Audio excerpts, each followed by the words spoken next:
ඉතින් කොහොමද ඕගොල්ලන්ට ඉතින් මම හිතුවා අදත් ඕගොල්ලන්ට විශේෂ කාරණාවක් ගැන වීඩියෝ එකක් ගේන්න ඕනි කියලා.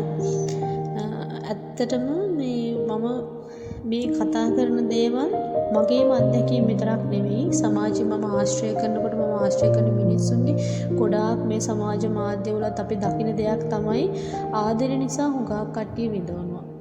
ප්‍රේමවන්තයෝ වෙන්න පුළුවන්, විවාහ ජීවිතයක් ඇතුළේ ඉන්න කුටුම්බයක් වෙන්න පුළුවන්. මේ අය ගොඩාක් වෙලාවට මේ ආදරය කියන වචන නිසා හුඟක් දුකටපත් වෙනවා.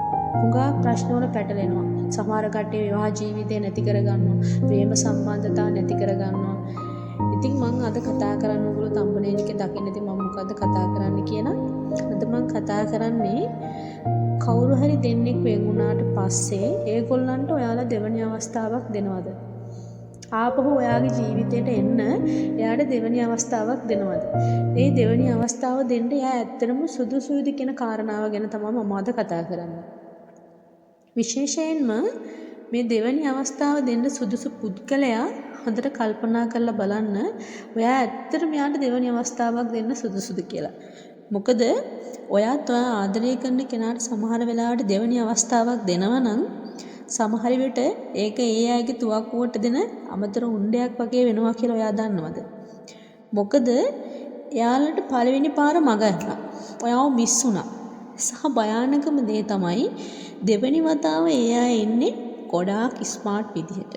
හොඳට පැහැදිලි කරනවා, හොඳට සමාව ගන්නවා, හොඳ හැසිරීමක් තියනවා වෙන්න පුළුවන්. මොකද දැන් ඒ අය දන්නවා ඔයා ඉවසනවා, ඔයාගේ සමාව දීම කොහොමද, ඔයා මොන වගේද කියලා ඒ අය දැන් හොඳට ආගෙන දන්නවා.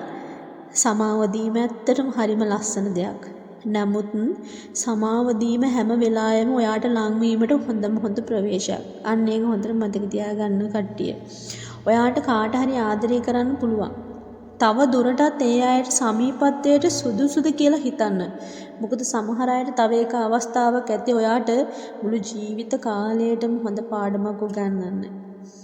ඉතින් ඔයාව ආරක්ෂා කරගන්න හැම දොරක්ම නැවතත් විවෘත කරන්න කලින් යාළුවනේ.